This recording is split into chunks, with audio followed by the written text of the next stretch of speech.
Morning to all the biology students. I know that you are vigorously waiting for me that when will I upload my videos. So now your Jaya Gupta is back with the new videos of theory as well as the practicals, and this time I'm basically focusing on the practicals of 11th and 12th. Those students who are suffering that they do not get a perfect lab, perfect apparatus, and how to conduct the practicals in the laboratory. और उन बच्चों को भी मैं एक पूरा तरीका बताऊंगी कि हम प्रैक्टिकल्स को किस तरीके से कंडक्ट कर सकते हैं, ताकि जब आपके बोर्ड प्रैक्टिकल एग्ज़ाम्स हों तो आप परफेक्टली प्रैक्टिकल्स को भी कंडक्ट कर पाओ, क्योंकि आप जानते हो कि आपके जो मार्क्स हैं उनका एक बहुत बड़ा portion, it means your 30 marks you will get from your practical.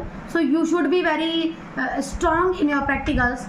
So today I am going to start my video with the introduction of most important apparatus of our biology practicals, that is our compound microscope, because here we are playing with the small objects, and this is our duty to see these small objects in a large manner, so to understand their anatomy very strongly. And to study the anatomy, we know that how to conduct, how to operate the compound microscope. So today I will show you the compound microscope, firstly in the diagram, then originally I will tell you what are the parts of the microscope and how we will put the slide on the microscope and observe everything very clearly. So here you can see the diagram. So beta, you are all are able to see this diagram of compound microscope, I think, very clearly. So firstly I will tell all the parts of the microscope. Here you can see there is a lens that is called eyepiece, and you can see that 2 or 3 lenses are also here in this portion, and these lenses are called objective lenses. अब मैं आपको बताऊंगी कि इनको आई piece और इसको objective lens ही क्यों कहते हैं हम. ठीक है बेटा, यहाँ से हम अपनी आइज़ को रख कर इस पोर्शन पर ऑब्जेक्ट को देखते हैं, इसीलिए हम इसको बोलते हैं आई पीस, और यहाँ इसके नीचे ऑब्जेक्ट को हम स्लाइड पर रखते हैं, इसीलिए इसको हम बोलते हैं ऑब्जेक्टिव लेंस. जब मैं ओरिजिनली आपको माइक्रोस्कोप दिखाऊंगी तो आपको दिखाऊंगी अलग अलग फोकल लेंथ वाले यहाँ पर ऑब्जेक्टिव लेंस हैं, जिससे आप और ज़्यादा एनालिटिकली या फिर और ज़्यादा जूम करके आप जो स्लाइड है उसको ऑब्जर्व कर सकते हो.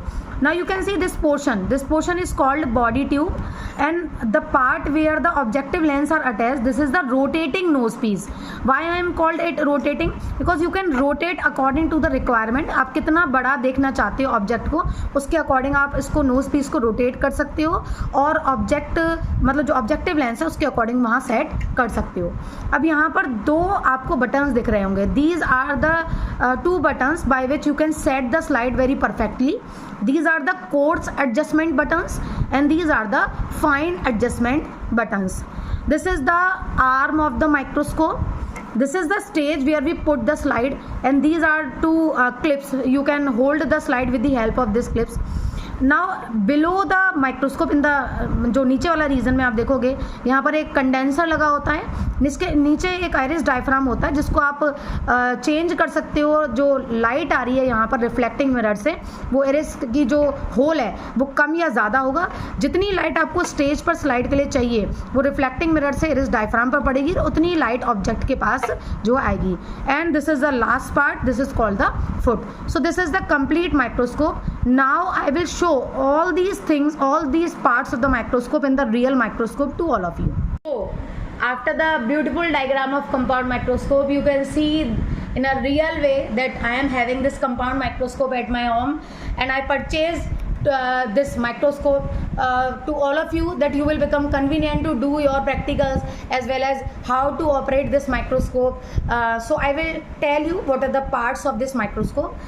जैसा मैंने डायग्राम में बताया था, सबसे पहले ही हमारा लेंस है, that is called eye piece, क्योंकि हम इसी के थ्रू देखेंगे ऑब्जेक्ट को, that's why it is called eye piece. इसको हम क्या बोलते हैं बेटा? Eye piece. Now this is the nose piece, rotating nose piece. ठीक है। ये क्या है बेटा, रोटेटिंग नोज पीस है जहाँ पर 3 लेंसेज है यहाँ पर, and these lenses are called objective lens, क्योंकि यहाँ मैं इस स्टेज पर, दिस इज कॉल्ड स्टेज, मैं इस स्टेज पर ऑब्जेक्ट को रखूँगी और इसी लेंस से मुझे ऑब्जेक्ट दिखाई देगा, इसीलिए हम इसको क्या बोलेंगे, ऑब्जेक्टिव लेंसेज। मैं थोड़ा कैमरा का क्लोज करके आपको दिखाना चाहती हूँ। यहाँ पर 3 लेंसेज हैं, एक पर लिखा हुआ है 10x, पर लिखा हुआ है 45x। आप जितना ज़्यादा और क्लोज देखना चाहते हैं ऑब्जेक्ट को, उतना ज़्यादा आप हाई मैग्नीफाई करते जाएंगे, and at last 100x। Okay, now these 2 buttons are there in microscope. These are called coarse adjustment buttons and these are called fine adjustment buttons. अभी मैं बताती हूँ कि इनका यूज़ भी हमें कैसे करना है। आप एक पार्ट पर देखोगे, यहाँ ये आर्म है हमारे माइक्रोस्कोप की। जब भी आप माइक्रोस्कोप से कोई वर्क कर रहे हो तो आप हमेशा ध्यान रखें कि जो आर्म वाला रीजन है वो आपकी तरफ होना चाहिए और जो स्टेज पोर्शन है वो अवे फ्रॉम यू, आपसे दूर होना चाहिए, ठीक है। This is the foot portion of the microscope. आप देखोगे एक पॉइंट है जहाँ पर माइक्रोस्कोप का जो लोअर और अपर पार्ट है वो सेपरेटेड है एक दूसरे से। This point is called inclination point. Okay, इस इंक्लाइनेशन पॉइंट से अब आप जो नीचे वाले पार्ट्स हैं वो देख सकते हो। This is called condenser. इसको हम बेटा क्या बोलते हैं, कंडेंसर। ये है आपका आइरिस डायफ्राम, जिससे ये जो रिफ्लेक्टिंग मिरर है आपका, उससे जो लाइट आ रही है वो उस आइरिस डायफ्राम पर पड़ेगी और यहाँ से जो लाइट है वो यहाँ स्टेज पर प्रेजेंट जो आपका ऑब्जेक्ट होगा उस पर पड़ेगी। अब आपके पास एक फैसिलिटी है बेटा, यहाँ पर आप देख सकते हो कि आपका जितना बड़ा ऑब्जेक्ट है, बड़ा है या छोटा है, उसके अकॉर्डिंग इस डायफ्राम को आप मूव करके लाइट को कम या ज़्यादा कर सकते हो, ठीक है। अब एक पहले जो कंपाउंड माइक्रोस्कोप आते थे बेटा, उसमें इस तरह की कोई फैसिलिटी नहीं होती थी, मैं हाथ से जो है रोटेट करना पड़ता था स्लाइड को सेट करने के लिए। लेकिन यहाँ पर 2 और आपके साथ पार्ट्स जुड़ गए हैं जहाँ से आप स्लाइड को रोटेट कर सकते हो, आगे पीछे करना है आगे पीछे कर सकते हो, अगर उसको लेफ़्ट राइट मूव करना है तो लेफ़्ट राइट मूव भी कर सकते हो। अब मैंने आपको एक चीज़ बताई कि आप ऑब्जेक्ट को ज़्यादा से ज़्यादा जूम कर सकते हो, तो वो कैसे कर सकते हो आप, आपके पास जो यहाँ कॉन्वेक्स लेंस है वो 10x मैग्नीफाइंग पावर है उसकी, ठीक है। अब मैंने इसको सबसे पहले लगाना है रोटेट करके 10x पर। ये लेंस आपका 10x का हो गया, ये लेंस आपका 10x का हो गया। तो मैग्नीफाइंग पावर आप सबको मालूम है कैसे निकालते हैं, 10 × 10 इट मीन्स 100। अब जो मैं यहाँ ऑब्जेक्ट रखूँगी स्टेज पर, स्लाइड पर, वो मुझे 10 × 10 100 टाइम्स ज़्यादा बड़ा दिखाई देगा। अब इस समय जब मुझे स्लाइड को यहाँ पर मेंटेन करना है, अच्छे से देखना है, तो मुझे केवल इन कोर्स एडजस्टमेंट बटन्स को यूज़ करना है। इस बात का आपको बहुत ध्यान रखना है। It should be noted by you that whenever you are focusing on the slide by using 10x here and 10x here, then you should only use these course adjustment buttons. Okay, अब आपको जब आप slide को move करोगे, लगाओगे, तो आपको slide बहुत अच्छे से दिखाई देना शुरू हो जाएगी। लेकिन आप चाहते हो कि ये स्लाइड मुझे और ज़्यादा जूम करके और ज़्यादा साफ, इसके पार्ट्स मुझे और ज़्यादा अच्छे दिखाई दें, तो आप क्या करोगे, नोज पीस को कर लोगे रोटेट। अब ये हो गया हमारा नोज पीस रोटेट और ये अब हमारा जो लेंस है वो हो गया 45x। Now the magnifying power increases. Here we have 10x lens and here we have 45x lens, so 10 × 45 we can see the object 450 times greater than its original shape। 450 गुना ज़्यादा बड़ा आप उसको ऑब्जर्व कर सकते हो। अब यहाँ पर एक फिर से नोट करने वाली बात है कि जब आप इसे आप हाई मैग्निफिकेशन पे लगाओगे तब आपको यूज़ करना है फाइन एडजस्टमेंट बटन्स का, ठीक है। यहाँ पर जब आप लो पावर पे लगाते हो तो आपका काम कोर्स एडजस्टमेंट बटन से चल जाएगा, बहुत आसानी से आपको ऑब्जेक्ट दिखाई देने लग जाएगा।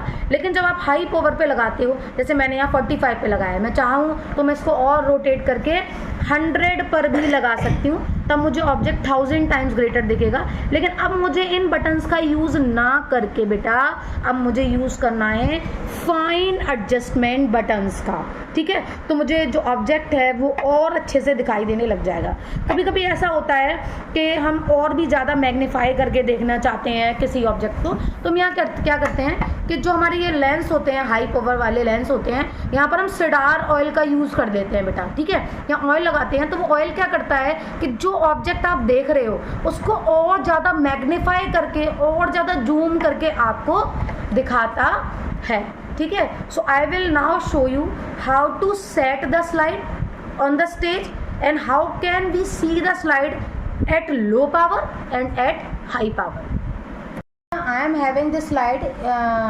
I will focus the camera on the stage and you can see the slide of mammalian ovary. Students of class 12 थोड़ा ध्यान दें इस बात पर, क्योंकि आपका जो स्पॉटिंग पोर्शन है प्रैक्टिकल का, वहाँ पर स्लाइड्स हैं, मियोसिस स्टेजेस की स्लाइड्स हैं, मेमेलियन ओवरी के टीएस है, एलएस है, मेमेलियन टेस्टीज का एलएस एंड टीएस है, प्लस ब्लास्टूला है. तो मैंने आपके कोर्स से रिलेटेड ही यहाँ एक स्लाइड मैंने सेट करी है, that is mammalian ovary longitudinal section. You can see I put the slide on the stage. मैंने स्लाइड को किस पर रख दिया है, स्टेज पर रख दिया है.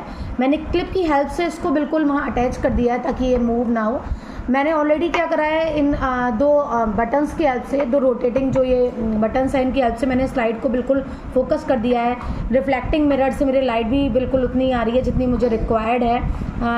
अब मैंने क्या करा उसके बाद बेटा, ये जो कोर्स एडजस्टमेंट बटन्स हैं इनकी हेल्प से स्लाइड को बिल्कुल सेट कर दिया. अब मैं अगर जैसे नॉर्मली देखने की कोशिश करती हूँ तो देखने का तरीका है, बहुत से बच्चे क्या करते हैं, एक आँख बंद कर लेते हैं, एक आँख को खोल के देखते हैं. लेकिन आपको क्या करना है, दोनों आंखें खुली रखनी है अपनी. ऐसा कुछ नहीं है कि एक आंख को बंद करना है एक आंख को ओपन करना है. आपको जस्ट क्या करना है, अपनी आईज को रखना है यहाँ पर आई पीस पर. और मैं देख सकती हूँ क्योंकि मैं मेमेलियन ओवरी की स्लाइड देख रही हूँ तो मुझे सेकेंडरी ऊड साइड भी दिखाई दे रही है, यहाँ पर टर्शरी ऊड साइड भी दिखाई दे रही है. अब मैं अपने कैमरा को फोकस करने की कोशिश करती हूँ आई पीस पर और आपको दिखाती हूँ सेकेंडरी ऊड साइड और टर्शरी ऊड साइड. तो जब आप अपने स्कूल में जाकर स्लाइड को सेट करो तो आप ऑब्जेक्टिव लेंस की हेल्प से इनको आसानी से सेट कर पाओगे और बहुत आसानी से देख पाओगे आई पीस की हेल्प से कि कैसे जो स्लाइड है दिखाई देगी. हमें ग्राफियन फॉलिकल भी दिखेगी, हमें प्राइमरी सेकेंडरी टर्शरी फॉलिकल्स भी दिखेंगी. Now I will show you and I try to show you that secondary oocyte and primary, secondary and tertiary follicle in this slide. Okay, let's. Now I will try to show that how the slide can we see in this microscope.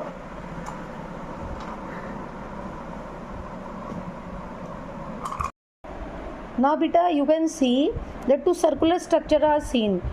A structure is very small, एक छोटी है circular structure, एक बड़ी है. जो छोटी structure that is the secondary follicle और एक बड़ा जो सर्कुलर स्ट्रक्चर आपको दिखाई दे रहा है दैट इज़ टर्शरी फॉलिकल. आपने पढ़ा होगा एनसीईआरटी में भी दे रखा है कि जो टर्शरी फॉलिकल होती है उसके अंदर एक कैविटी होती है that is called antrum, which you can easily see in this picture, जो आप इस पिक्चर में आसानी से देख पा रहे होंगे. अगर आप जब स्लाइड खुद सेट करो तो आप उस स्लाइड को रोटेट करना, क्योंकि अभी वीडियो में इतना ज़्यादा अच्छे से पॉसिबल नहीं हो पा रहा है उसको शो करना मेरे लिए. तो जब आप सेट करो तो देखना आपको कहीं ना कहीं ओवरी रप्चर हुई दिखाई देगी और वहाँ से आपको ग्राफियन फॉलिकल भी दिखाई देगी जहाँ से सेकेंडरी oocyte रिलीज होगी. सो आई होप आज की जो वीडियो है आपको उसने काफ़ी हेल्प करी होगी माइक्रोस्कोप की स्टडी में. स्लाइड को कैसे हम सेट करते हैं, स्लाइड को ऑब्जर्व कैसे करते हैं, और आप इसको यूज़ भी करिएगा जब आप अपने स्कूल में प्रैक्टिकल्स करें. तो इसके आगे अभी और बहुत सारी वीडियोस आने वाली हैं, थ्योरी की भी प्लस प्रैक्टिकल्स भी. It means you are getting 2 benefits from 1 channel. आपको थ्योरी भी मिलेगा पढ़ने को और प्रैक्टिकल भी कैसे हम कंडक्ट करते हैं वो भी मिलेगा.